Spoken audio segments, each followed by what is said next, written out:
என்னடா இந்த கொத்தடிமை கொஞ்ச நாள் ஆளை காணும்னு பார்த்தேன், இந்த கத்த ஆரம்பிச்சிருச்சு, கதற ஆரம்பிச்சிருச்சு. இன்னைக்கு அதை பத்தி நீ வீடியோல பார்க்க போறோம். நாய்க்கு ஒரு பிஸ்கட் போடுங்கன்னு சொல்லுவோம், அந்த மாதிரி இதுக்கு ஏதாவது கொஞ்சம் போட்டு விடுங்க. கொஞ்சம் ஓவரா தான் கத்திட்டு இருக்குது.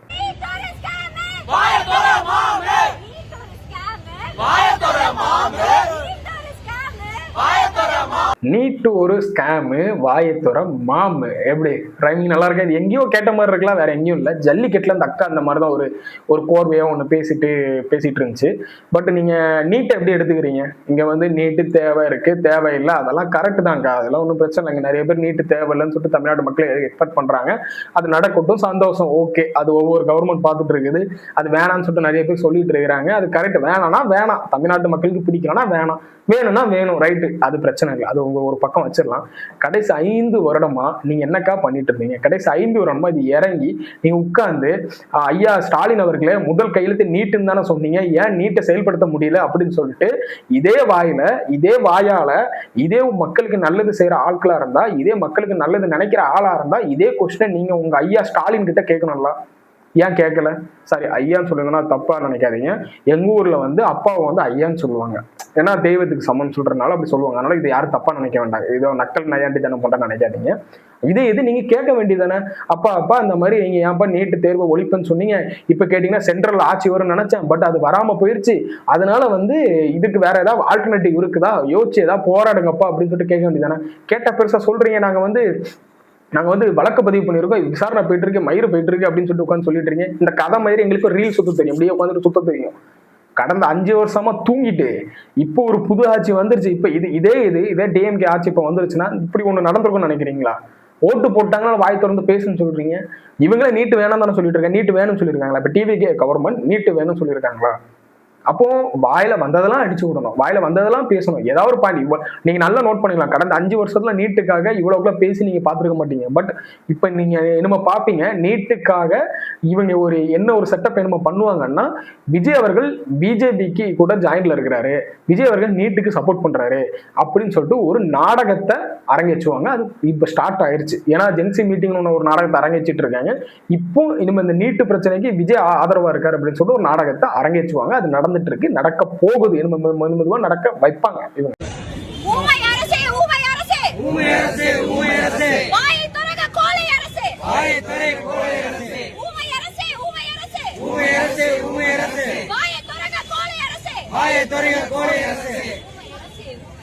வெக்கமே இல்ல, கொஞ்சம் கூட வெக்கம் இல்ல. இப்போ இதே வார்த்தை நீங்க டிஎம்கே பார்த்து கேட்ட மாதிரி எனக்கு தோணுது, எனக்கு அப்படிதான் தோணுது.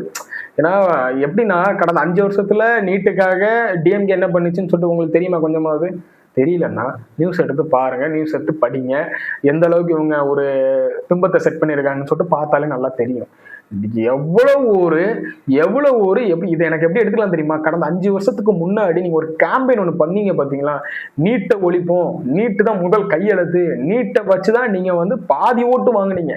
அப்படிப்பட்ட நீட்டை கடந்த 5 வருஷத்துல நீங்க ஒழிக்க முடியாம இப்ப நீங்க வாயத்தர அரசு சொல்லிட்டு உட்காந்து பேசிட்டீங்க.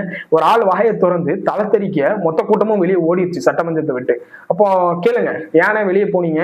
நீட்டை பத்தி உள்ள பேசியிருக்கலாம்ல, நீட்டுக்காக என்ன ஸ்டெப் எடுத்தீங்கன்னு அப்படின்னு சொல்லிட்டு உங்க அண்ணன் உதயநிதி ஸ்டாலின் அண்ணன் போய் கேளுங்க. நீட்டு உள்ள வந்து சட்டமன்றத்துல தேவையில்லாத வார்த்தைலாம் 2 கட்சியும் பேசிட்டு தான் இருந்தாங்க. ஒரு ஆள் வந்து டிவிக்கு என்னது ஏதோ பார்ட்டி ஃபண்டுன்னு சொல்லிட்டு ஒரு ஆள் சொன்னாங்க, இன்னொரு ஆள் என்ன சொன்னாங்க, சோஃபா மாடல் அரசுன்னு சொன்னாங்கல்ல. இந்த 2 பேரும் ஆக்கப்பூர்வமான நீட்டுக்காக ஏதாவது உட்காந்து பேசிருக்க வேண்டியதானே.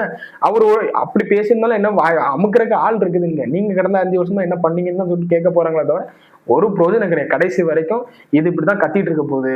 அதனால இதுக்கு ஏதாவது இவங்கெல்லாம் we are proud கொத்துஸ், அதனால 200 வாங்கிட்டாங்கன்னு சொன்னாலும் பெருமை தான் பட்டுப்பாங்களே தவிர வேற இவங்க வந்து மன கஷ்டம்லாம் பட மாட்டாங்க. அதனால we are proud கொத்துஸ்ன்னு கடைசி வரைக்கும் ஒரு கதறல் மூட்ல தான் இவங்க இருக்க போறாங்களே தவிர நீங்க இதெல்லாம் பார்த்துட்டு அப்படி சிரிச்சுக்கிங்க, அவ்வளவுதான், வேற ஒண்ணும் கிடையாது. எங்களோட ஒரே கேள்வி அதான், நாங்களாம் செத்து போயிட்டா யாருக்கு ஆட்சி நடத்த போறீங்க? பயமா இருக்குன்னு, நடமாட பயமா இருக்கு, பொம்பளை பிள்ளைகளாம் நடமாட இன்னும் பயமா இருக்கு. இதுல நான் ஏதாவது தப்பா பேசினா மன்னிச்சிடுங்க. என்ன ரீசன்னா, இப்போ நானே சொல்லியிருந்தேன், கம்பேரிஷன் நம்ம பண்ணக்கூடாது. பழைய கவர்மெண்ட்டும் இதே தான் பண்ணாங்க, இந்த கவர்மெண்ட்டும் பண்ணா அதுக்கு சப்போர்ட்டை நம்ம பேசக்கூடாது. ஏன் உங்க ஆட்சியில நடக்குதா இல்லையான்னு உங்க ஆட்சியிலே நடந்துச்சுல்ல அப்படின்னு சொல்லிட்டு கேட்கக்கூடாது அப்படின்னு சொல்லிட்டு நான் ஒரு வீடியோல சொல்லியிருந்தேன். பட் எனக்கு என்ன தோணுச்சுன்னா, இப்ப இந்த மாதிரி ஆட்கள்லாம் பேசுறாங்க பாத்தீங்களா, கடைசி 5 வருஷமா கோமால இருந்து மீண்டெழுந்து வந்த மாதிரி வந்திருக்காங்க பாத்தீங்களா, கடந்த 5 வருஷமா எந்த குற்றங்களும் நடக்காத மாதிரி உட்காந்து பேசிட்டு இருக்காங்கல்ல. கடந்த 5 வருஷமா, அதாவது விஜய் அவர்கள் ஆட்சி அமைக்கிறதுக்கு ஒரு நிமிஷம் முன்னாடி வரைக்கும் இந்த தமிழ்நாட்டுல என்ன ஓடிச்சுன்னா பாலாறு மட்டும் தான் ஓடிச்சு, பாலும் தேனும் மட்டும் தான் ஓடிச்சு. நீங்க எடுத்து குடிச்சிக்கலாம், அது மட்டும் தான். ரத்தமே இந்த ஒரு தமிழ்நாட்டுல நடக்காத மாதிரியும், எந்த குற்ற சம்பவம் நடக்காத மாதிரியும், எந்த ஒரு தப்பான இதுவே நடக்காத மாதிரியும் இவங்க உட்கார்ந்து பேசுறாங்க. விஜய் அவர்கள் ஆட்சி அமைச்சதுக்கு அப்புறம் மட்டுமே பல குற்றங்களும் பல எப்படி சொல்றது, தமிழ்நாடு உத்தரப்பிரதேசமா இருக்குன்னு சொல்றாங்க, தமிழ்நாட்டை சுடுகாடான மாதிரியும் உட்கார்ந்து பேசிட்டு இருக்காங்க. கடந்த 5 வருஷத்துல என்னென்ன நடந்துச்சுன்னு சொல்லிட்டு இந்த மக்கள் பார்த்துட்டு தான் இங்க மாற்றத்தை எதிர்பார்த்து ஒரு ஓட் போட்டிருக்காங்க. 2 பேரும் சரியில்லை, டிஎம்கே ஏடிஎம்கே எதுவுமே சரியில்லை. நாங்க இன்னொரு ஆளை செலக்ட் பண்ற போட்டிருக்காங்க. ஆனா நீங்க அவங்கள முட்டாள்னு சொல்லுவீங்க, தற்கூரின்னு சொல்லுவீங்க. இந்த மாதிரி கடந்த 5 வருஷத்துல எதுவும் நடக்காத மாதிரி உட்கார்ந்து பேசிட்டு இருக்கீங்க, ஒரு பிம்பத்தை செட் பண்றீங்க. அப்போ உங்களுக்கு எல்லாம் மக்கள் மேல என்ன உங்களுக்கு மக்கள், நீங்க பெருசா நாங்க வந்து சமூக ஆர்வலர், நாங்க வந்து அது இது நாங்க மக்களுக்காக நிக்கிறோம், பயமா இருக்குன்னு சொல்லிட்டு உட்கார்ந்து பேசுறீங்களா? நான் சொல்றேன், கடந்த 5 வருஷத்துல நான் பயந்தேன். இந்த கடந்த 5 வருஷத்துல எனக்கு ஒரு பொண்ணு இருக்கு, நான் பயந்தேன் நானு. ஏன்னா இந்த மாதிரி ஒரு கவர்மெண்ட் நடந்துட்டு இருக்குது, எங்க பார்த்தாலும் கொலை குற்றம், எங்க பார்த்தாலும் போதைப் பொருள், சின்ன சின்ன பையன்கிட்ட கூட போதைப் பொருள் இருந்துச்சு. அப்படி ஒரு கேவலமான ஆட்சி அந்த டைம்ல நடந்துச்சு. இது நடந்துச்சு, யாராலும் ஒத்துப்பாங்க, எங்கேயும் எதுவும் இல்லைன்னு சொல்லிட்டு கிடையாது, நடந்துச்சு. அப்பெல்லாம் நீங்க எங்க போனீங்க? எனக்கு கோவம் வருது, அவ்வளவு கோவம் வருது எனக்கு. அப்பெல்லாம் நீங்க எங்க போனீங்க? புதுசா முளைச்சு வந்த காலா மாதிரி நீங்க வரீங்க. இப்போ நீங்க ஒரு கட்சி சார்ந்து இருக்கிறீங்கனாலும் ஒரு நியாயமான கருத்து எடுத்து வைங்க, நடக்குதுன்ட்டு. இப்ப விஜயாட்சியில நடக்கலாம் சொல்லி நடக்குதா? விஜயாட்சியிலையும் நடக்குது, இல்லைன்னு சொல்லல. அவர் என்ன சொல்றாரு, போதை இது வந்து மொத்த தெரு வரைக்கும் பரவி இருக்குது, அதை அடியோட வேரோட அடுக்கணும், இதை பழக விட்டது யாரு? டிஎம்கே அரசு. அப்ப டிஎம்கே அரசு என்ன பண்ணிச்சு அப்படின்னு சொல்லிட்டு தான் கேட்கிறாரு. இவர் இன்னும் எனக்கு நான் சொல்றேன், இன்னும் ஒரு 6 மாசத்துக்குள்ள இதை கட்டுப்பாட்டுக்குள்ள கொண்டு வரலன்னா இவங்களும் அதே மாதிரிதான், டிஎம்கே மாதிரி தான் சொல்லிட்டு நான் சொல்றேன். நான் இதை சொல்லியிருக்கேன், நான் எல்லா வீட்டிலும் சொல்லியிருக்கேன். நான் விஜய் அவர்கள் மட்டும் முட்டு கொடுத்து நான் இங்க பேசல.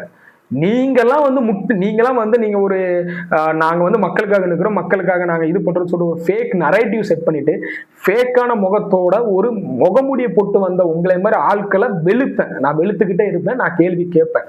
இதெல்லாம் நம்பாதீங்க. இது பின்னாடி ஒரு கூட்டம் இருந்துகிட்டு சுத்திட்டு இருக்கு பாத்தீங்களா, தயவு செஞ்சு இது பின்னாடி போகாதீங்கன்னு தான் சொல்றேன். உங்க டிஎம்கே கட்சியில நல்ல கொள்கையோட சிந்தனையோட ஆட்கள் இருக்காங்க, அவங்க பின்னாடி பயணிங்க. இந்த மாதிரி ஆட்கள் பின்னாடி போய்விட்டு உங்க பேரை கெடுத்துக்காதீங்க. அந்த கொள்கை சித்தாந்தத்தை இவங்க மாத்தி விட்டுருவாங்க. தயவு செஞ்சு புரிஞ்சு தெளிஞ்சுக்கீங்க. நீங்க வந்து டிஎம்கே வருங்க, ஏடிஎம்கே வருங்க, உங்க கட்சிக்குள்ளே ஒரு நல்லவன் இருப்பான், அந்த நல்லவன் முன்னாடி பயணிங்களே தவிர இந்த மாதிரி ஒரு ஆட்கள் கூட பழகாதீங்க. நான் சொல்ல மாட்டேன், பழகாதீங்க, தயவு செஞ்சு பழகாதீங்க. இதெல்லாம் வந்து தனித்து விட்டுருங்க. இது வந்து இப்போ இல்லை, ஒரு வந்து எப்படி சொல்றது, பிக் பாஸ்க்குலாம் முன்னாடி ஜல்லிக்கட்டுல நின்றுதான் பிக் பாஸ் ஒரு சான்ஸ் கிடைச்சிச்சு. பிக் பாஸ் இதோட உண்மை முகத்தை வெளியே கொண்டு வந்துருச்சு. அது ஒரு விதத்துல இந்த பிக் பாஸை பாராட்டலாம். ஒவ்வொருத்தரும் வீர மங்கை, வீர தமிழச்சி அப்படின்னு சொல்லிட்டுலாம் இந்த ஜல்லிக்கட்டு டைம்ல பேசிட்டு இருந்தாங்க. ஆனா நீ ஜல்லிக்கட்டு டைம்ல ஒரு கட்சி சார்ந்தா இருந்திருக்காங்கன்னு சொல்லிட்டு அப்ப தெரியாது. போக போக அவங்கள தோல் உரித்து இவங்க யாருன்னு சொல்லிட்டு காமிச்சிட்டாங்க. தயவு செஞ்சு இந்த மாதிரி ஒரு ஆட்கள் பின்னாடி போகாதீங்க. இது முழுக்க பப்ளிசிட்டிலையும் நம்ம மூஞ்சி தெரியணும்னு சொல்றதுக்காகவும் உட்கார்ந்து பேசிக்கிட்டு ஒரு கள்ள நடிப்பும் மக்களுக்காக நல்ல விஷயம் சொல்லிட்டு ஒரு ஃபேக்கான முகத்தோட சுத்திட்டு இருக்குது. இது பின்னாடி போகாதீங்க.